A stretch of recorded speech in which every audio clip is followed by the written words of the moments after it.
Oh, hi. Shell, legs, head. Oh, that looks terrible. I'm making a game about bugs, and as you can probably tell, I'm not a fan of drawing them. I mean, you have to draw the antennae, spindly little legs, weird mandible things. Give me a break. And unfortunately, in the last month, I've had to draw more than ever. If you've watched my previous video, you would know that I'm making a 2D game about a fly who is trapped in a massive spider's burrow and needs to repair their wing to escape. In the first week, I started by working on an explosion coming from the front of the pistol, which meant I had to learn about Unity shaders. I drew the original explosion in Photoshop, then converted it to black and white and layered it over the original image. I then hooked up all the colouring and textures into the shader graph and turned it into an animation and played it over the pistol shooting. I then went to work on the camera shaking, which took ages. I just couldn't figure out how to do it. I tried using randomized shaking, which meant referencing some really weird stuff in the code, but ended up changing it to the built-in camera shake. I then went to work on character animation. Stop! What? You've forgotten one thing. Huh? Who are you? I'm Porga, and you forgot to do the art. I'll take it from here. Okay, thanks. I'll be back. Well, that was weird.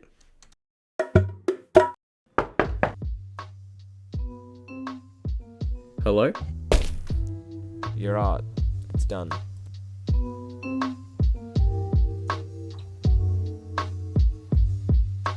Me and Porga now had 5 NPCs and all of their animations. There was still more left to make, but we had decided to only work on the first area for now, the mound. This is the first area of the game where the fly falls into, and will act as a tutorial. But then, something terrible happened. My computer got corrupted.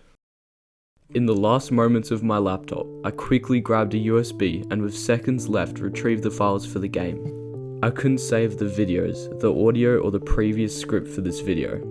Everything except the game was gone. I had lost all my hard work. And then development paused. I sent off my laptop for repairs and while waiting I bought a new PC to speed up the workflow. After about 2 weeks the PC finally came and I got back to work. In week 5 I got straight back to working on the game's feel. I added particle effects like when you fall to the ground. This worked through a script checking when the player has collided, then teleporting the particle effect to that position and playing an explosion-like effect. I did a similar thing with jumping. I tried to have it look like the Hollow Knight jump effect, where the particles follow you up for a while when you jump and then stop. But I couldn't figure out how to do this, so I settled on a very similar effect to the landing. I then worked on a damage effect using Unity shaders again, causing the player to flash red when damaged. This works using a math function called lerp, which stands for linear interpolation, meaning that you can change the value of a variable from A to B over a specified amount of time. I use this to change the opacity of the hit effect down to 0 after you get damaged by an enemy. Massive credit to Sasquatch Bee Studios for his great tutorial on the damage effect. I then spent a while fixing the 2 enemies I had. They were super buggy, and just kept walking into the player, no matter how much I tried to push them away.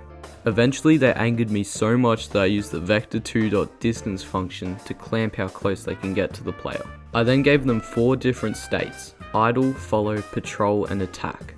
The enemies can only be in one state at a time, so this meant it couldn't be attacking and following at the same time. Later that week, Porga returned and we began to work on what the game would be in a later state, like the locations and characters, even some bosses and enemies.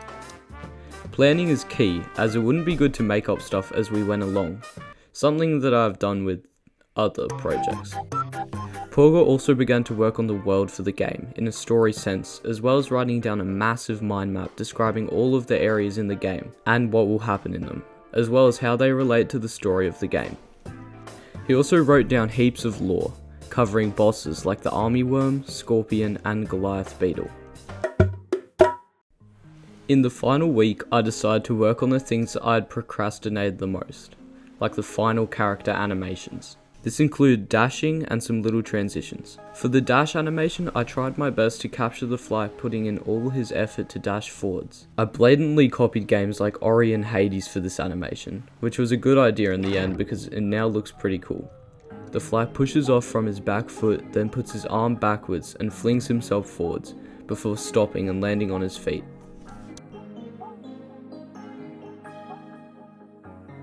Finally, me and Porga sat back and played the game.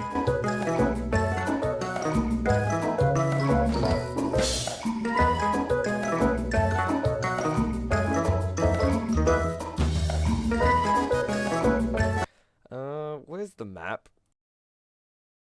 Last but not least, I just wanted to thank everybody who subscribed, commented and liked my last video. It got way more feedback than I expected and absolutely made my day seeing the new comments that came through. All the positive support has really pushed me harder to try and make this game the best possible. If you want to get more updates on the game, ask questions or give feedback, click the link in the pinned comment to join my Discord.